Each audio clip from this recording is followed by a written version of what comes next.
नमस्कार। आप सुन रहे हैं कथावर्स, जहां हर कहानी एक दुनिया है। यहां मिलेंगी आपको पौराणिक कथाएं, इतिहास की अनसुनी गाथाएं और वो कल्पनाओं की दुनिया जो आपको सोचने पर मजबूर कर दे। तो चलिए एक नई कहानी की ओर। एक ऐसा भी आया समय था जब भारत का एक कोना, एक बंजर भूमि अंधकार में डूबा था। न खेती थी, न बारिश, न शिक्षा थी, न संतुलन। भूख, रोग और अंधविश्वास हर कोने में फैला था।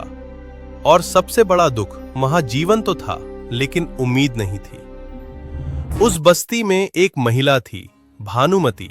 वो वर्षों से मां बनने के लिए तड़प रही थी। समाज उसे बाज कहता, अपवित्र मानता और तिरस्कार करता। भानुमती रोज मंदिर जाती, नदी के घाट पर दीपक जलाती, हर साधु से आशीर्वाद मांगती, लेकिन संतान की गोद सूनी ही रही। एक दिन वहां आया एक योगी, न सिर्फ योगी बल्कि एक सिद्ध, तपस्वी, दिव्य पुरुष, मत्स्येंद्रनाथ। मत्स्येंद्रनाथ गांव में पहुंचे। लोगों ने उन्हें नमस्कार किया, लेकिन भानुमती सीधे उनके पैरों में गिर पड़ी।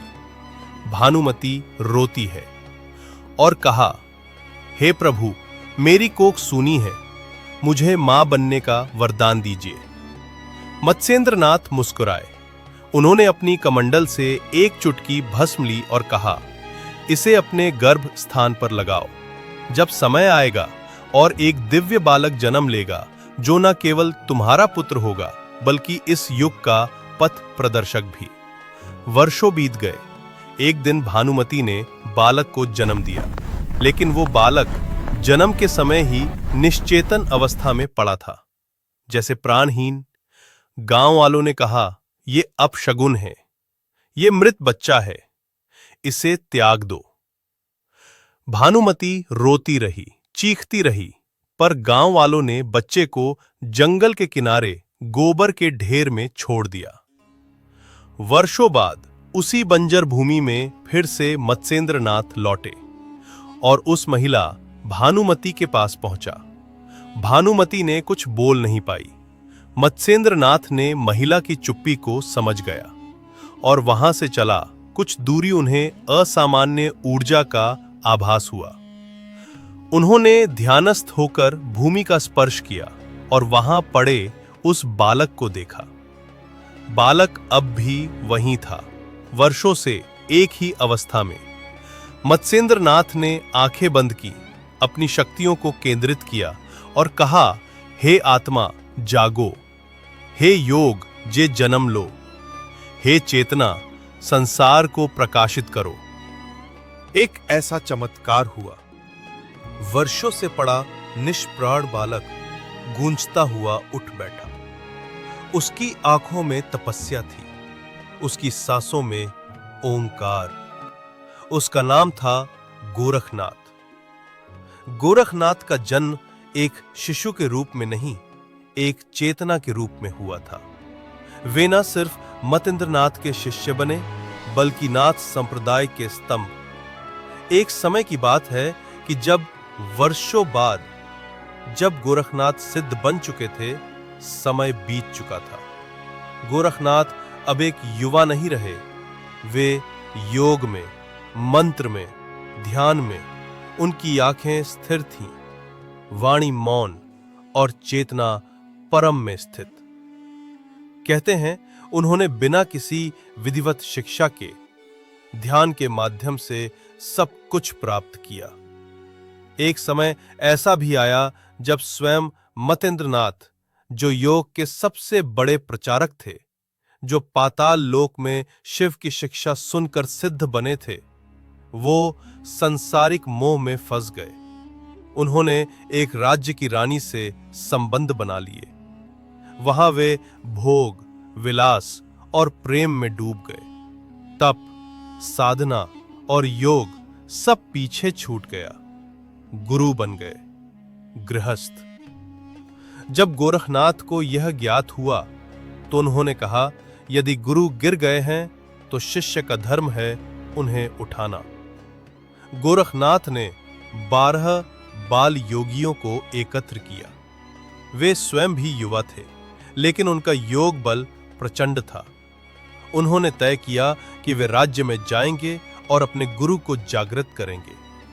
लेकिन यह कोई युद्ध नहीं था, यह एक आध्यात्मिक संवाद था जिसमें सत्य को याद दिलाना था, गुरु को उनके मार्ग से वापस लाना था। महल में नाच गाना चल रहा था। गोरखनाथ ने अपने योग बल से पूरे महल को स्तब्ध कर दिया।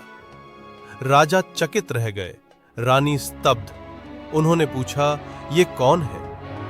उत्तर मिला, ये वही हैं जो तुम्हारे भूत को वर्तमान में लाकर भविष्य सुधार सकते हैं। गोरखनाथ, गुरुदेव, आपने योग का ज्ञान मुझे दिया बिना कुछ कहे। मैंने आपकी चेतना से सीखा, पर अब आपको खुद ही उसे याद दिलाने आया हूं। क्या आप भूल गए कि आपने संसार को क्या वादा किया था? मत्स्येंद्र नाथ मौन थे, एक लंबा मौन।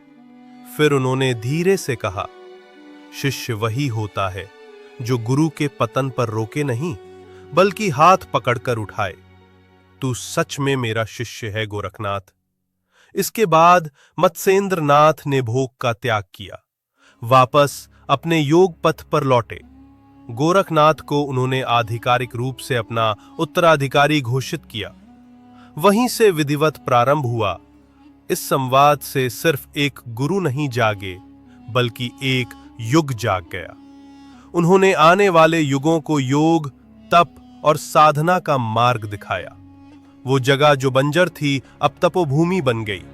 जहां कभी भूख और रोग था, वहां अब ध्यान और योग होने लगा। गोरखनाथ न सिर्फ गुरु बने, बल्कि समय से परे चलने वाले योगी बने, जिन्होंने कहा, मन के जीते जीत है, मन के हारे हार। ये कोई साधारण जन्म नहीं था, ये एक आध्यात्मिक घटना थी। गोरखनाथ का जीवन एक संदेश है कि कोई भी परिस्थिति कितनी भी कठिन क्यों ना हो, यदि चेतना जाग जाए तो मनुष्य नहीं, योगी बनता है। गुरु मत्स्येंद्र नाथ और शिष्य गोरखनाथ की ये कथा बताती है कि जब चेतना जागृत होती है तो न मोह टिकता है, न माया। तो दोस्तों, ऐसे ही पौराणिक कहानी हमारे YouTube चैनल में आता रहेगा, और चैनल में नए हो तो सब्सक्राइब कर देना, ताकि हम और बेहतरीन कहानियां ला सकेंगे। तो चलिए फिर मिलते हैं अगले कहानी पर।